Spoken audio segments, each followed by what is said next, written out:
Disclaimer. Dalam video ini saya hanya membacakan bukunya saja. Hak cipta penuh milik penerbit. Sebelumnya, saya sudah mendapatkan izin dari penerbit. Untuk pengalaman lebih baik, silahkan membaca buku fisiknya. Bab 10. Eco Park. Taman depan pasar seni yang memiliki danau indah. Satu area dengan apartemen Sean yang berada di area Ancol.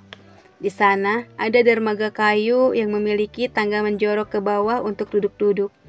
Dan ikan-ikan gemuk yang saling bertumpuk berebutan muncul ke permukaan air kalau sedang dilempari butiran pelet. Dan pemandangan akan semakin dramatis bila burung pelikan datang menukik menjerat ikan yang lengah. Sungguh senja yang indah. Di taman inilah Sean mengajakku jogging untuk menyusutkan badan.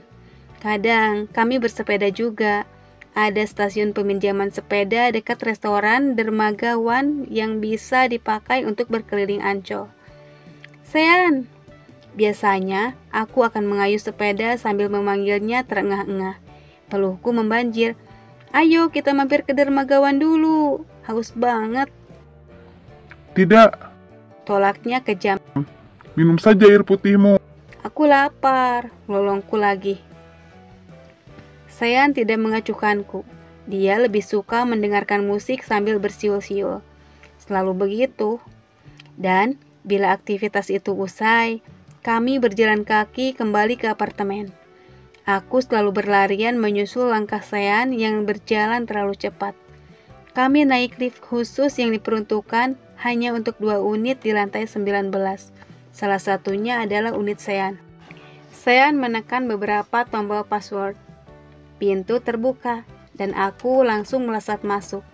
Aku mengempaskan diriku di sofa hitam ruang utama karena rasa penat membuat sekujur tubuhku terasa berat. Letihnya bukan main. Tidur di kamar saja, sofa ini kurang panjang. Suara Sean terdengar sayup-sayup. Ambilkan aku bantal. Pintaku lemah. Sean menghidupkan pendingin ruangan sebelum mengambil bantal untuk disisipkan di bawah leherku. Mataku terpejam. Aku merasakan lengan Sean terlalu lama menyangga leherku. Sebelum sempat kubuka mataku, aku keburu terkejut saat merasakan ada bibirnya juga di bibirku. Aku tercekat. Arus listrik beribu-ribu watt seperti sedang menyengatku. Kantukku yang sama canggihnya dengan suntikan anestesi mendadak raib tak sampai satu tarikan napas. Pagutan Sean habis melumat jantungku. Sedetik lagi lebih lama pasti bisa membinasakanku. Kurasakan gerak bibirnya melambat, lalu diam, berubah menjadi ketegangan yang sunyi. Matanya menatapku hanya dalam jarak beberapa sentimeter. Ini materi teknis, Ucapnya dengan suara parau. Aku tergugu dengan napas tercekik, meskipun Sean sudah bangun mengangkat tubuhnya. Aku merasa korslet.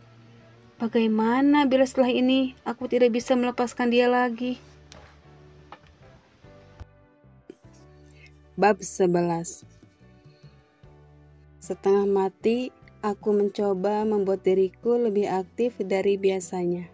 Berlari ke sana ke sini, membetulkan posisi murid-muridku yang merangkak dan merayap saat keluar dari lintasan. Aku juga membantu mereka untuk bergelantungan di tangga rintangan yang didesain khusus sepanjang 4 meter. Lalu, aku membantu patterning gerakan motorik menyodok batang otak, di mana salah satu murid dengan posisi terungkup dipegang bersamaan oleh 5 orang terapis.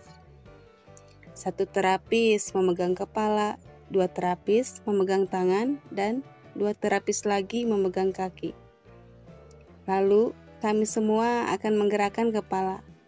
Juga kedua tangan dan kaki murid itu dengan gerakan heterogen saling menyerang.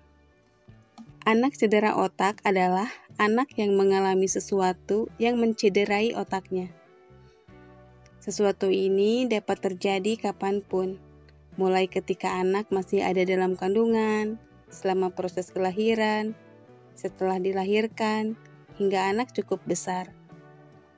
Selama masa pembuahan, cedera otak bisa terjadi bila ada faktor genetik yang memengaruhi. seperti kelainan kromosom yang menyebabkan kelainan otak pada anak Down syndrome.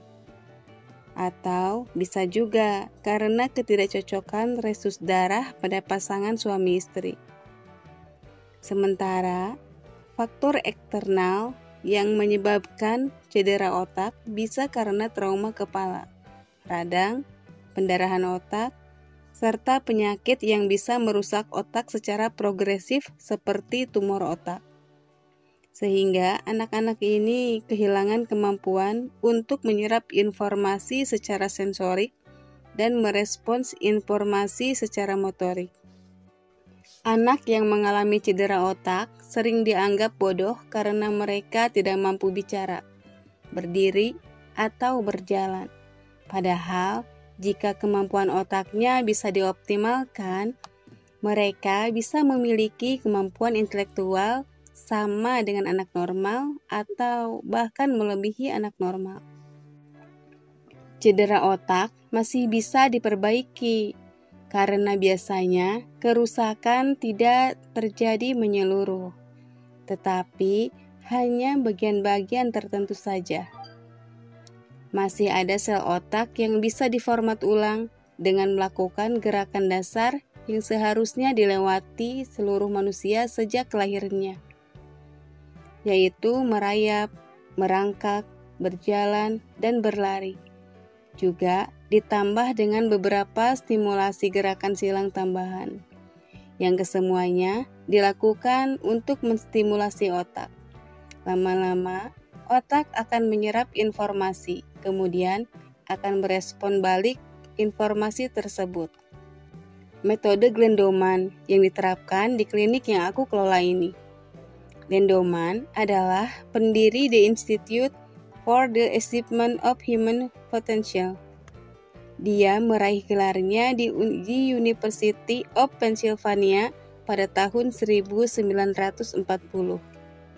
Kemudian, dia mulai berguru pada Temple Fay, spesialis bedah saraf yang masyhur di Rumah Sakit University Temple. Karyanya bersama Fay mengilhaminya dan ia mulai merintis bidang perkembangan otak anak. Dirancang untuk menciptakan kanal-kanal baru pada bagian otak. Karena sebagian besar manusia menggunakan potensi otaknya hanya 2-3% dan selebihnya belum terpakai.